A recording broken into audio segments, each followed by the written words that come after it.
খাল কেটে কুমির আনা যে বুদ্ধিমানের কাজ না তা ভালোভাবেই টের পেয়েছেন পাকিস্তান স্পিনার আবরার আহমেদ। শ্রীলঙ্কা অলরাউন্ডার ওয়ানিন্দু হাসারাঙ্গাকে বোল্ড করে তার মতোই সেলিব্রেট করেন আবরার, আর এতেই জ্বলে ওঠেন ওয়ানিন্দু। অনেকটা একা হাতেই পাকিস্তানকে হারিয়েই দিচ্ছিলেন লঙ্কান অলরাউন্ডার। দিনের শুরুতে বাঁচা মরার ম্যাচে শ্রীলঙ্কার বিপক্ষে ভাগ্যের ছোঁয়ায় টস জিতে সালমান আলী আঘার সহজ সিদ্ধান্ত, তার দল আগে করবে ফিল্ডিং। সবুজ পিচে নতুন বলটা হাতে নিয়েই শাহিন শাহ আফ্রিদি একই সাথে ভয়ানক আর এন্টারটেইনিং। আফগানিস্তান বাদে কারো বিপক্ষে রান করতে পারছেন না শ্রীলঙ্কা ওপেনার কুশল মেন্ডিস। পাকিস্তানের বিপক্ষে তো আরও ভয়াবহ অবস্থা, মেরেছেন গোল্ডেন ডাক। উঠতে থাকা পাথুম নিসাঙ্কাকে মাটিতে নামিয়েছিল বাংলাদেশ।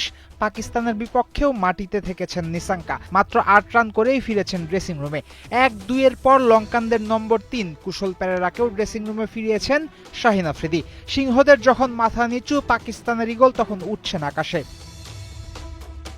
৩ উইকেট হারালেও প্রথম ৬ ওভারে ৫৩ রান নিয়ে শ্রীলঙ্কা ছিল কক্ষপথে, কিন্তু পাওয়ার প্লের পরেই লঙ্কানদের সুখের সময় শেষ হয়েছে।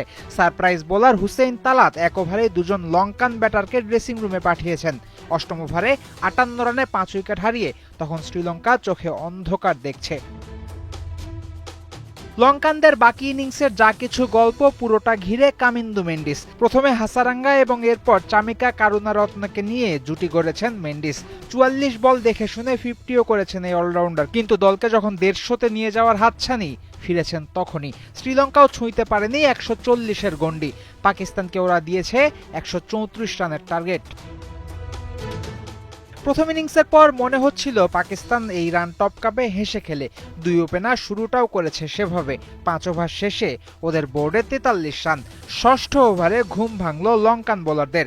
তিকসানার এক ওভারেই ড্রেসিং রুমে সাহিবজাদা আর ফখর জামান।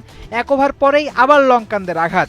এবার হাসারাঙ্গা নিয়েছেন উইকেট, ফিরেছেন সাইম আইয়ুব। দল ফেলতে না ফেলতে গেছে আরও একটা। হাসারাঙ্গার ভিক্টিং এবার সালমান আগা। ১৪ রানে ৪ উইকেট নিয়ে শ্রীলঙ্কা তখন দিচ্ছে লড়াইয়ের আভাস।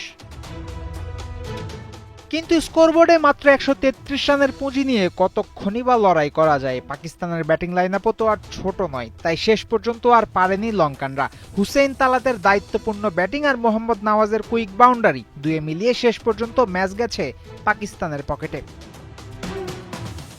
এই জয়ে পাকিস্তানের জন্য ফাইনালে যাওয়ার সমীকরণটা অন্তত সহজ হয়ে গেল। ২৫ তারিখ বাংলাদেশকে হারাতে পারলেই ফাইনালে যেতে পারবে পাকিস্তান। অন্যদিকে শ্রীলঙ্কা পৌঁছে গেল খাদের কিনারায়। ভারতকে হারালেও নিশ্চিত নয় ওদের ফাইনাল যাত্রা, বরং ধরেই নিতে পারেন শ্রীলঙ্কা বাদ। এখন শুধু অফিসিয়াল ঘোষণার অপেক্ষা। ফয়সাল হাবিব, ৭১।